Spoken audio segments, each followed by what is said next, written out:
नेतागण और मीडिया के मेरे दोस्तों, अभी आपने अध्यक्ष जी का तकरीर सुना है। कमलनाथ जी जो कहते हैं वो करके दिखाते हैं, तो इसीलिए उनका नाम नाथ है आखिरी में। कमलनाथ, कमल को मैं छोड़ देता हूं लेकिन नाथ को पकड़ता हूं। नाथ मीन संत। ये नाथ पंथ जितने भी हमारे धर्मों में हो गए वो लोगों की सेवा करने के लिए हो गए, कमल नहीं। कमल सिर्फ वो बीजेपी में है, नाथ हमारे लिए है। तो ये नाथ को आप जिताना है और कांग्रेस पार्टी का नाम रोशन करना है। भाइयों, ये तो जमीन क्रांति वीरों की है और दान वीरों की धरती है, पर इस विशाल जनसभा को देखकर मुझे बहुत खुशी हो गई है। इतना बड़ा जनसागर चुनाव के वक्त आना ये बहुत बड़ी बात है। इसलिए मैं यहां सागर के सभी नेताओं को और जनता को, मां बहनों को मैं बधाई देता हूं। बुंदेलखंड इलाका इसकी आन बान और शान के लिए बड़ी मशहूर है। बलिदान की भूमि है। आजादी के आंदोलन में शहादत देने वाले नायकों की श्रद्धांजलि हम सबको देना है। बुंदेलखंड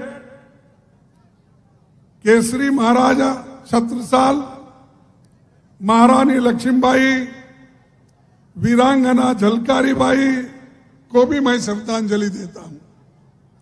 इसके साथ साथ 17 साल की उम्र में 1942 के आंदोलन में तिरंगा फहराते शहीद हुए साबूलाल जैन के योगदान को भी मैं नमन करता हूं, जिनके नेतृत्व में भारत का संविधान बना। वो मध्य प्रदेश में ही डॉक्टर बाबा साहब अंबेडकर महू में पैदा हो गए। ये भी बहुत बड़ी, यानी हर संत रविदास से लेकर बाबा साहब अंबेडकर जो गरीबों के बारे में सोचने वाले और देश के बारे में सोचने वाले, मानवता के बारे में सोचने वाले सभी संत और कानून के तौर पर सभी को मदद करने वाले लोग यहां पर पैदा हुए हैं, जिनके नेतृत्व में भारत का संविधान बना। और आज हम लोग उसकी रक्षा के लिए ठहरे हैं, क्योंकि चंद लोग संविधान को बदलने की भी कोशिश कर रहे हैं, लेकिन वो तो हो ही नहीं सकता, इसलिए कि देश के 140 करोड़ लोग उसके संरक्षण में जिंदा है, सपोर्ट करते हैं। और संविधान निर्माताओं में डॉक्टर हरि सिंह गौर जी भी थे। उन्होंने बुंदेलखंड की धरती पर जिंदगी भर की कमाई लगाकर मध्य प्रदेश का पहला विश्वविद्यालय स्थापित किया। मैं डॉक्टर गौर को विशेष तौर पर नमन करता हूं।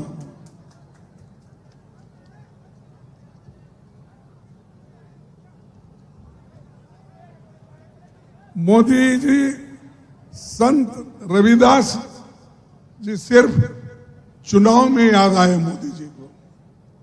भाई आप 9 साल प्राइम मिनिस्टर है और चौहान भी अब 18 साल से यहां पर हुकूमत कर रहे हैं, लेकिन रविदास के मंदिर बनाने का याद अब आपको आया। क्यों आया? कि चुनाव आ रहे हैं, चुनाव के लिए रविदास जी को याद कर रहे हैं। यहां उनकी कोई स्मृति बनाना या यहां पर उनकी कोई मंदिर बनाना या उनके नाम से कोई एक संस्थान बनाना, यह नहीं था उनका मकसद। उनका मकसद वोट खींचने के लिए, वोट लेने के लिए क्या करना, वो काम मोदी जी हमेशा करते हैं, यहां भी करके गए। भाइयों, मैं ये वायदा करता हूं, अगर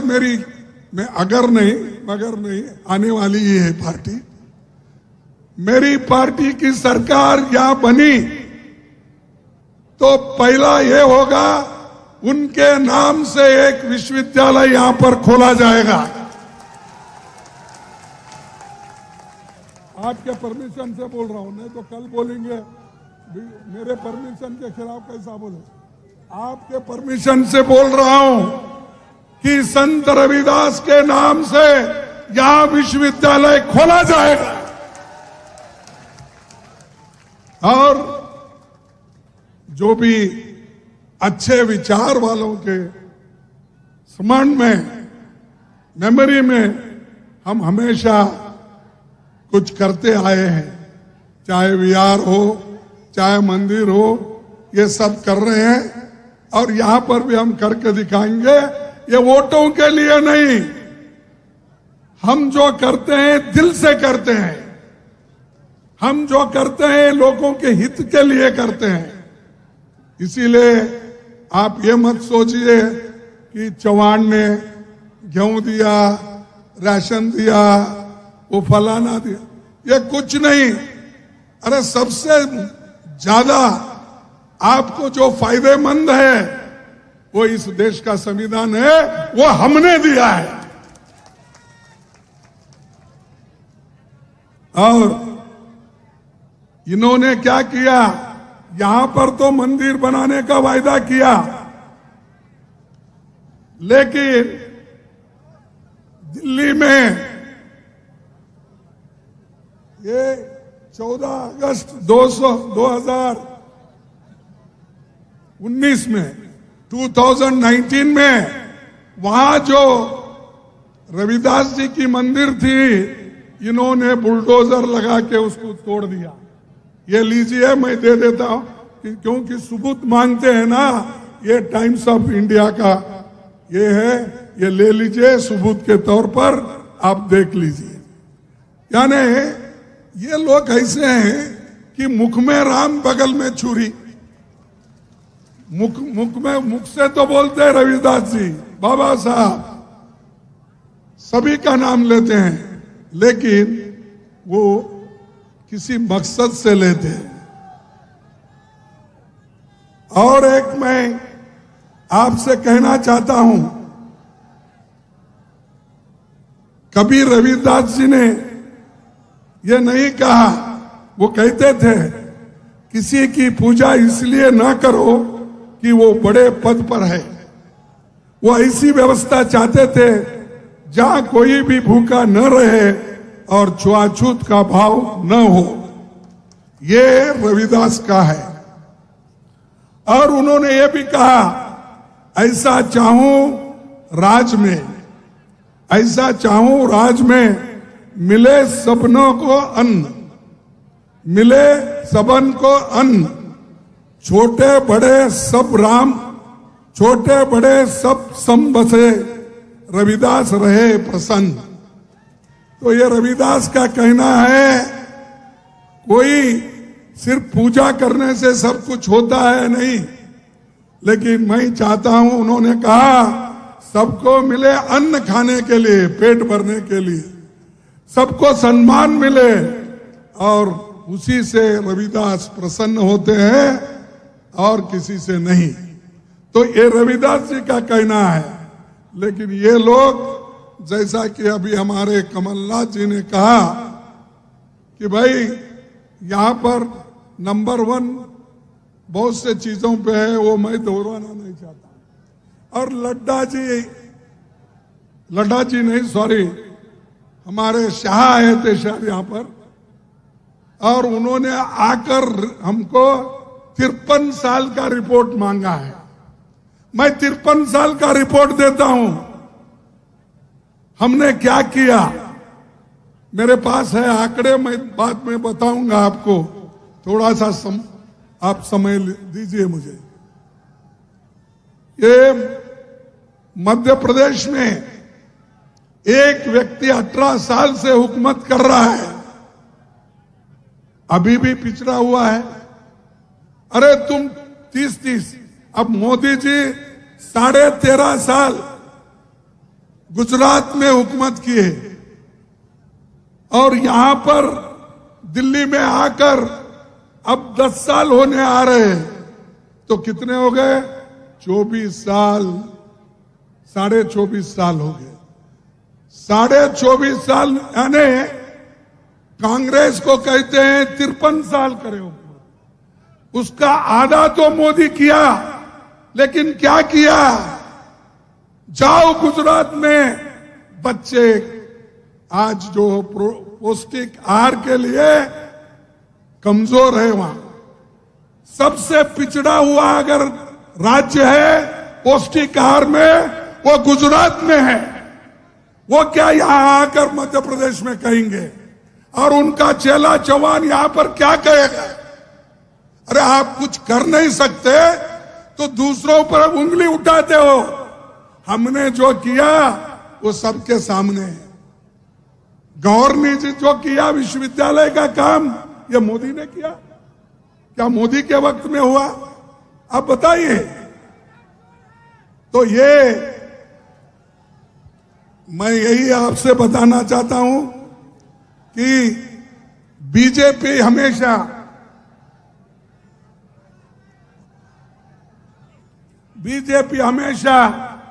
जनादेश का अपमान करती है। देखिए, मध्य प्रदेश हम जीते, हमारी बहुमत थी, हमारे मुख्यमंत्री कमलनाथ जी थे, सारे मंत्रीगण भी है, दिग्विजय सिंह जी भी है, गोविंद सिंह जी भी है, बहुत सारे नेता यहां पर बैठे हुए हैं। अरे हम जीता, लोकतंत्र के उसूलों के अनुसार मध्य प्रदेश कांग्रेस जीता, लेकिन उसको छीन लिया किसने? किसने छीना? और लोकतंत्र की बात करते हो आप। एक तरफ कहते हो हम बहुत स्वच्छ और इतनी अच्छी छवि रख के हम पॉलिटिक्स करते, एक तरफ कहते हो, दूसरी तरफ पैसे दे देकर खरीद कर लोगों को पावर का, यानी उनको डरा के, किसी को ईडी का धमका, किसी को सीबीआई का, किसी को विजिलेंस का, वो सब कुछ नहीं मिला तो लोगों में फूट डाल के, दंगे करके वो लोग आज हुकूमत बनाए हैं। यहां पर जो हुकूमत बनी वो नाजायज हुकूमत है, लीगल नहीं है, ये इलीगल गवर्नमेंट है। लोग उनको चाहकर यहां नहीं बिठाए, हमारे एमएलए को चोरी करके लेके गए, क्योंकि देश है और दुनिया में ऐसा होता है, अच्छे लोग भी होते हैं, चोर लोग भी होते हैं। इसीलिए वो चोर शब्द आया है डिक्शनरी में जो चोर शब्द आया है वो भी, यानी अच्छों के साथ बुरे लोग भी हैं। तो उनको सब लेकर आज आपने यहां हुकूमत चला रहे हैं, और दूसरी तरफ कहते हो कि हमारे छवि के ऊपर, हमारे उसूलों के ऊपर हमने सरकार बनाए हैं, और उठते ही कांग्रेस को गालियां देते। जब कभी मैं समझता हूं मोदी जी को और यहां पर चौहान को कांग्रेस को गालियां दिए बगैर उनको खाना हजम नहीं होता। वो हमेशा बोलते रहते कांग्रेस ने क्या किया 70 साल में। अरे हम कुछ किया है इसलिए तो तुम प्रधानमंत्री बने, नहीं तो नहीं बनते थे। हमने संविधान बचा के रखा, लोकतंत्र को बचा के रखा, इसीलिए तो आप उस कुर्सी पे बैठे। चौहान को भी वही मिला। अगर ये नहीं होता ना चौहान आते, ना शाह आते, ना मोदी आते, या अपने घर में ही बैठना पड़ता था। तो हमारी देन है। आजादी के लड़ने वाले कौन लोग हैं? क्या उस वक्त मोदी जी पैदा हो गए थे? शाह पैदा हो गए थे? इतनी बड़ी बड़ी बातें करती हैं कि आजादी तो हम लाए, लोकतंत्र हम लाए, संविधान हमने बनाया, फिर भी हमको पूछते हैं आपने क्या किया। हम करने के बाद ही सब कुछ आपको मिल रहा है। तो भाइयों, आप किया है, क्योंकि अच्छे अच्छे लोगों को पकड़ के ईडी का आपने डर दिखा के अपनी सरकारें बना ली। जैसा मध्य प्रदेश में सरकार बना वैसा ही कर्नाटक में भी बना ली। कर्नाटक में भी वहां पर 16 एमएलए को बॉम्बे में रख के उनको मिनिस्टर बनाने का वायदा करके पैसे देके वहां पर उन्होंने अपनी सरकार बना ली। मध्य प्रदेश में बना, वहां पर कर्नाटक में बना, मणिपुर में बना, हर जगह जहां चुन के नहीं आते वो लोग इस मार्ग से ही जाते हैं और ऊपर से कहते हैं हम जीत के आए। इसीलिए इनको दूर रखना आपको सोचना होगा। और अगर इनको दूर नहीं रखे अपने इस पावर से तो ये फिर बर्बाद करेंगे और इनका काम ही है लोगों को बर्बाद करना। और एक बात मैं कहना चाहता हूं, तो मणिपुर जैसे एक स्टेट में इतना गड़बड़ हो रहा है, वहां पर मोदी साहब जाते ही नहीं, वहां पर मोदी साहब उसके बारे में बोलते नहीं, ना पार्लियामेंट में बोलते, राज्यसभा में बोलते, ना लोकसभा में बोलते। तो उन्होंने मुंह जब खोला कि पार्लियामेंट शुरू होने वाला है 11 बजे, तो 10:30 बजे वो मुंह खोल दिए कि मणिपुर के बारे में हमको सोचना है। अरे एक देश का प्रधानमंत्री 3-3.5 महीने से वहां पर दंगे चल रहे हैं, औरतों का रेप हो रहा है, नंगे फिरा रहे हैं, तो मोदी चुप्पी साधे। और ऊपर से वहां भी यही कहते हैं कांग्रेस ये काम कर रही है, कांग्रेस देश को डिवाइड कर रही है, राहुल गांधी ये कर रहे हैं। मैं समझता हूं उनके सपने में भी राहुल गांधी आते हैं। अरे राहुल गांधी दोनों ये काम करके बताया, 4000 किलोमीटर पैदल चल के भारत जोड़ो का काम उन्होंने किया। आप लोगों ने देखा है, यहां से भी गुजरी, मध्य प्रदेश से भी लोग कैसे जुड़े, क्योंकि कांग्रेस के ऊपर उनका भरोसा है। इसीलिए तो वो भारत जोड़ो यशस्वी हुआ। वो काम करे तो भी कांग्रेस को टीका करते रहे बीजेपी वाले। और भ्रष्टाचार के बारे में तो बोले, वहां पर तो कर्नाटक में 40% थी, और यहां कितना परसेंट है उनको ही मालूम।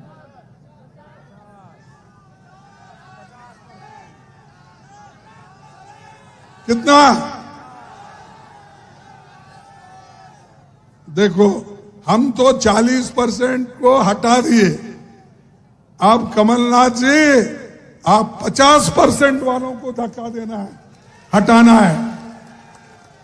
और सभी लोग आप बोलेंगे भाई वो कमलनाथ जी को ही बोले, खड़गे साहब हमारे को नहीं बोले बोलेंगे। तो आपको ही बोल रहा हूं, आपकी शक्ति उनके पीछे रहना चाहिए या साथ में रहना चाहिए।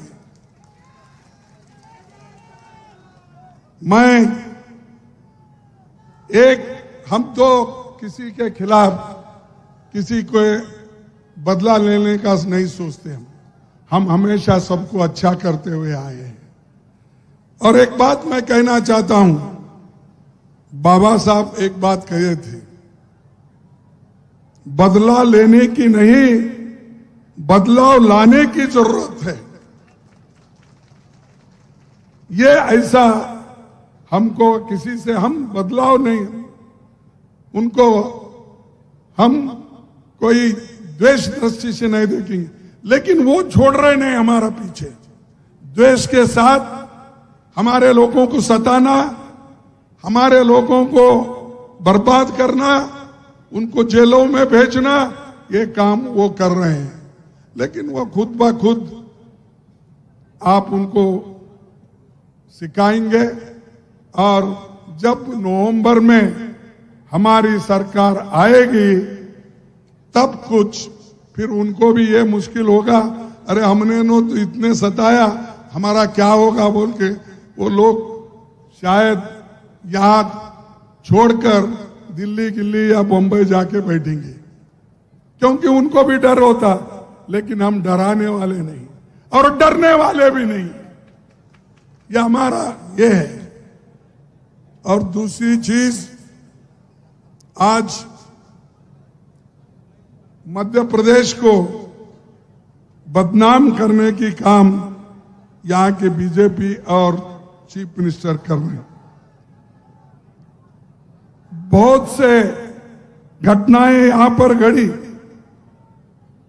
और मुझे भी मालूम है कि कौन क्या करता, क्योंकि मैं 27 साल मिनिस्टर रहा, 10 साल अपोजिशन लीडर रहा, 4 साल कांग्रेस अध्यक्ष रहा। मैं ब्लॉक कांग्रेस कमेटी से यहां तक आया हूं। वो सोनिया गांधी जी का और राहुल गांधी जी का मेरे पर मेहरबानी है, और आपने वोट दिया, चुन के लाया, इसीलिए यहां पर ठहरा हूं अपनी बात रखने के लिए। और बुंदेलखंड पैकेज, इसके लिए राहुल गांधी कोशिश किए, कोशिश करने के बाद उस पैकेज को किस ढंग से उसका उपयोग होना था ये बीजेपी सरकार नहीं करी, और नहीं करने के वजह से और भी थोड़ा पीछे गए। और पैकेज जब देते हैं, अरे उसको ठीक ढंग से लागू करना यहां काम उनका है। और जो दिया हुआ पैसा भी अगर ठीक ढंग से खर्च नहीं होता तो ये समझिए कि इनको लोगों के हिफाजत में, लोगों के भलाई में उनको कोई आशा नहीं है। तो इसलिए भाइयों, मैं यही आपसे गुजारिश करने के लिए यहां पर आया हूं। ये जो अंधेरी नगरी चौपट राजा है यहां, इसमें आज कैश राज है, कमीशन राज है, घोटाला राज है,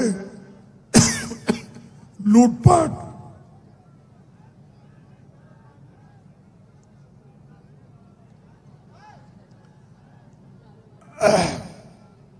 लूटपाट हो गई। ये प्रदेश तरक्की नहीं करेगा। तरक्की करेगा तो कांग्रेस के गवर्नमेंट में ही तरक्की करेगा, बीजेपी से नहीं होगा। और मैं आपसे ये फिर एक बार याद दिलाना चाहता हूं, जब मध्य प्रदेश की सरकार आई कांग्रेस की, कमलनाथ जी उसके मुख्यमंत्री बने, किसान कर्ज मुक्त होंगे और एलपीजी गैस सिलेंडर केवल 500 रुपए में मिलेगा।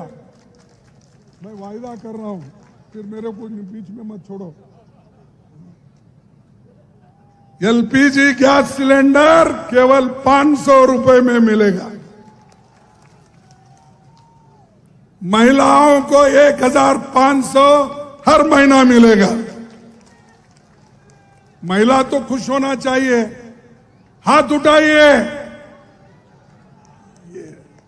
ठीक है, 1500 रुपए देने का वायदा हम कर रहे हैं, और पैसा हमारे पास आ गया तो और बढ़ा देंगे आगे। 100 यूनिट तक बिजली बिल माफ। सरकारी कर्मचारियों के लिए ओल्ड पेंशन स्कीम, ये सभी चीजें हम आपके लिए करेंगे। और ये जो कांग्रेस सत्ता पर आने वाले कुछ वायदे हम किए, और अध्यक्ष के तौर पर मैं आपसे वायदा करता हूं कि मध्य प्रदेश में कांग्रेस की सरकार बनने पर हम जाति जनगणना का भी कराएंगे। ये जाति जनगणना करने से मालूम होगा इसमें कौन से तबके के लोग गरीब हैं, पिछड़े हैं, लैंडलेस है, अशिक्षित है, ये सब बाहर आएगा। इसीलिए ये हम करके रहेंगे। क्या मणि पटेल करेंगे ना? तो एक चीज हम करके रहेंगे। इसीलिए तो हम यहां पर एक बैकवर्ड क्लास के नौजवान को वर्किंग कमेटी मेंबर बनाए। पहले जो वर्किंग कमेटी में सिर्फ एक बैकवर्ड का आदमी था, इस बार हमने 6 बैकवर्ड क्लासेस के लोगों को वर्किंग कमेटी में ली। शेड्यूल कास्ट के सिर्फ 3 थे, इस बार हमने फिर 5 किया है। यानी जो सोनिया जी वायदा किए थे, राहुल जी वायदा किए थे, उसको निभाने का काम मैंने किया है आपके दुआ से। तो ये करते रहेंगे। पार्टी के लिए हम जो करना है वो करते हैं। और होम मिनिस्टर अमित शाह ने 20 अगस्त को मध्य प्रदेश का 20 सालों का रिपोर्ट कार्ड जारी करके बहुत कुछ कहा यहां पर, और उन्होंने कहते कहते यही कहा, मैं 20 साल का कार्ड दे रहा हूं, रिपोर्ट कार्ड, और आप 53 साल का कार्ड दो, उन्होंने कहा। ठीक है, 30 साल का एक बार मैं आपको बताऊंगा भाई।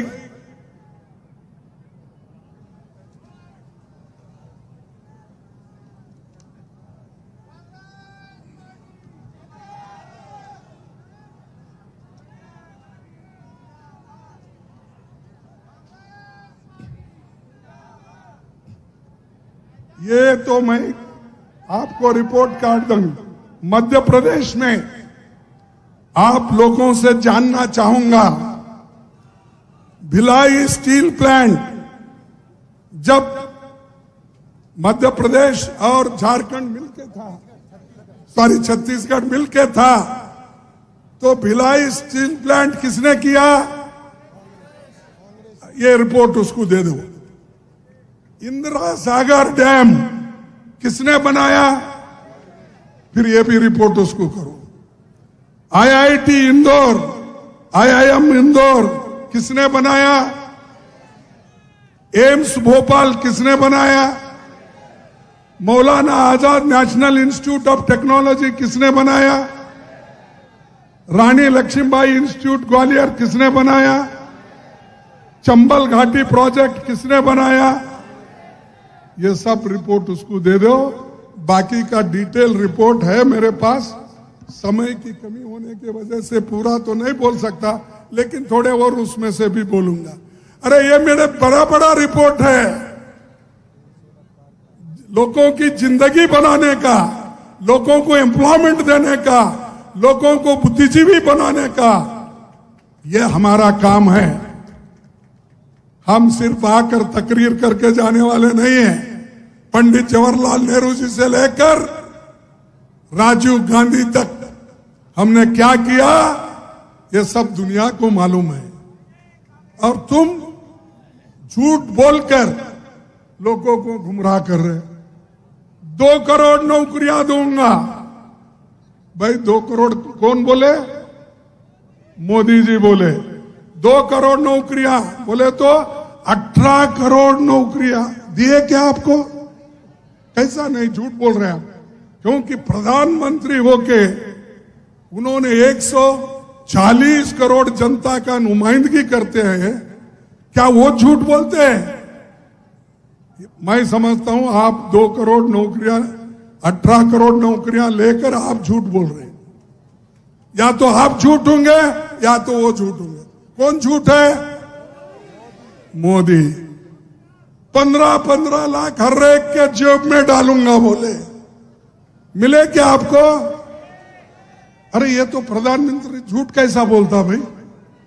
ये तो प्रधानमंत्री बोले सो बात है। तो प्रधानमंत्री झूठ है, झूठ है। और किसानों का दाम, अरे गप बैठो भाई, तुम क्या वो खुद ही दिखाते हैं अपने, उसीलिए तुम बोलने की जरूरत ही नहीं। और उन्होंने वहां किसानों का दुगना दाम मैं करूंगा, आमदनी दुगनी करूंगा। किसानों की आमदनी दुगनी हो गई है। अरे जोर से बोलो या मत बोलो, दुगनी नहीं हुई। ये किसने बोला था? मोदी ने बोला था। ये सच है झूठ है? झूठ है। फिर ऐसे को मध्य प्रदेश में वोट मिलेगा? और ये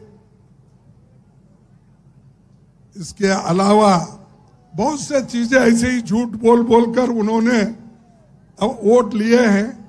लेकिन अब इस बार वो झूठ नहीं बोल सकते, लोग झूठ सुन नहीं सकते। और मध्य प्रदेश के लोग, यानी ये तो हमारा ये हार्ट है, आत्मा है, क्योंकि ये मध्य प्रदेश बीच में है। उधर कन्याकुमारी से लेकर कश्मीर तक जाएंगे तो ये बीच में का है। तो इसीलिए मैं आपसे यही निवेदन करता हूं कि जो लोग झूठ बोलते हैं उनके साथ मत जाइए, उनके झांसे में मत आइए। भाइयों, और एक बात मैं आपको बताना चाहूंगा कि मध्य प्रदेश में 18 साल के बीजेपी के मिसरूल के बाद कांग्रेस सरकार कमलनाथ जी के नेतृत्व में बनी। उसने गरीब और कमजोर तबकों को, किसानों को और हर क्षेत्र के लिए काम किया। 27 लाख किसानों का कर्ज माफ किया। 27 लाख किसानों का कर्ज, अरे आपके मुंह से नहीं आ रहा, कर्ज तो माफ कर लिए। ओबीसी को 27% युवाओं को रोजगार और निवेशन पर उन्होंने जोर लगाया। और अमित शाह जी से पूछना चाहता हूं, आदिवासी युवक के मुंह पर पेशाब करने वाला किस पार्टी का आदमी है? अरे यहां पर आदिवासियों को, अस्पृश्यों को, शेड्यूल कास्ट की हिफाजत नहीं कर सकते, उसके मुंह में बीजेपी का आदमी अगर अपना मूत्र डालता है, ये लोग उसको पवित्र करने के लिए उसका पैर धोते हैं। अरे पैर धोने से उसके मुंह में जो मूत्र गया वो बाहर आता है। उसको जो आपने इंसल्ट किया, उसका स्वाभिमान को धक्का लगाया, ऐसे शाह है मोदी की जो कहना है, और चौहान जो उसके पैर धो के पूजा करते हैं, अच्छा टावेल की वेल ला के उसको साफ करते हैं, अब टीवी में देखा होगा। और ऐसे लोग हुकूमत को संभालने के बजाय यहां पर ऐसे हरकतें होते रहती है, लेकिन उधर ध्यान नहीं देते। तो मैं दोस्तों आपसे यही कहूंगा, दलितों के मकान यहां टूट गए और बहुत से जमीन उनके निकल चले हैं। तो आप लोग एक ही बात मैं कहना चाहता हूं कि आप सभी मिलके एक होकर, सबसे ज्यादा यहां पर गरीबी है, बेरोजगारी है और ये सब कुछ है, इसको निकालना होगा। तो कांग्रेस पार्टी ही कुछ कर सकती है। महंगाई इतना है कि उसको कोई नहीं उधर ध्यान नहीं दे रहे। अनएम्प्लॉयमेंट, महंगाई, ये सब चीजें हैं। मैं आपको बताऊंगा कि टोमेटो 2024 में सिर्फ 2014 में 15 था, अब 72 रुपए हो गया, यानी 380% बढ़ गया। एलपीजी सिलेंडर 166% बढ़ गया। तुअर दाल, अरहर दाल बोलते हैं आप, वो 129% बढ़ गया। वनस्पति 110, हमारे जमाने में 62 था। उसी राइस 80% हो गया, हमारे जमाने में 20 था। सनफ्लावर 79, आज उससे भी ज्यादा 71%। तो ये रिपोर्ट है मेरे पास। आपके जमाने में क्या हुआ, हमारे जमाने में क्या था, ये सब है। शाह साहब अपने एजेंटों के थ्रू कोई तो है यहाँ पर के सीबीआई के लोग उनके बैठे हुए रहते, उधर आईबी के लोग बैठे हुए, लिख लेके वो शाह जी को बताओ ये रिपोर्ट कार्ड खरगे साहब ने सागर में दिया है।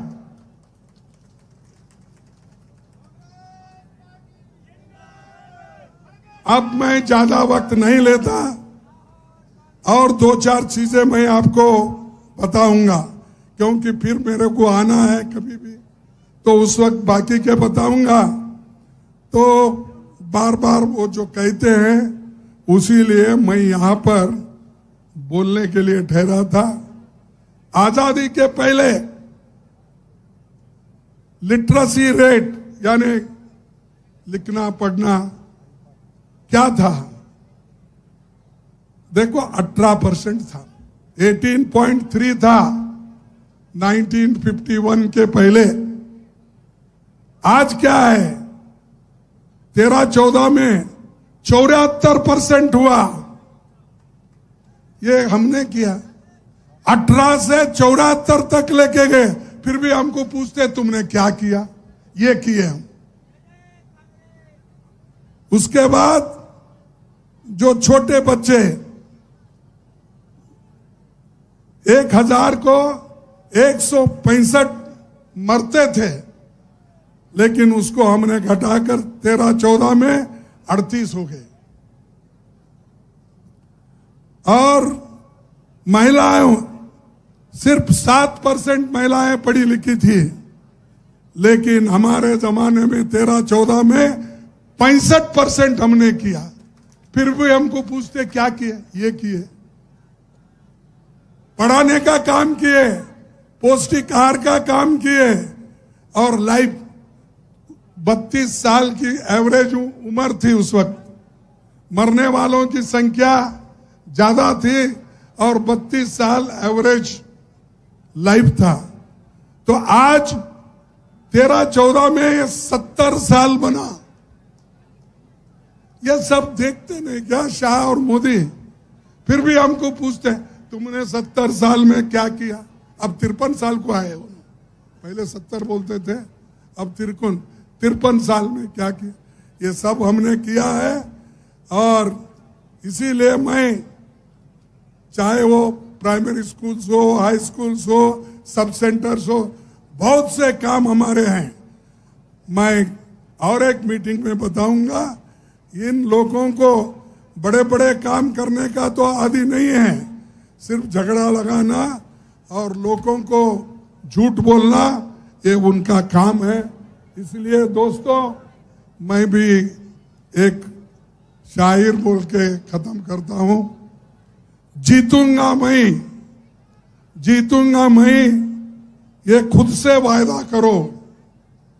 जीतूंगा मैं, ये खुद से वादा करो। जितना सोचते हो कोशिश उससे भी ज्यादा करो।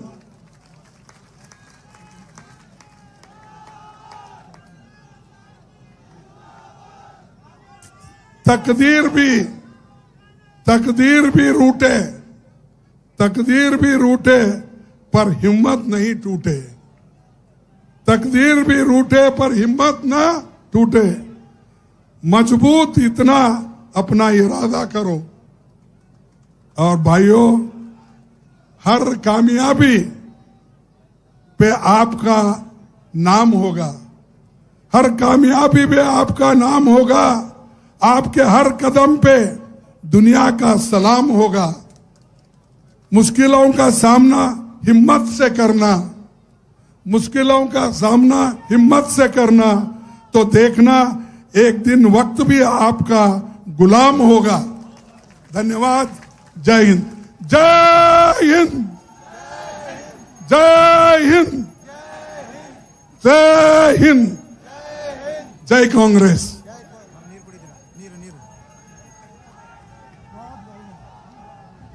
माननीय खड़गे जी के उद्बोधन के बाद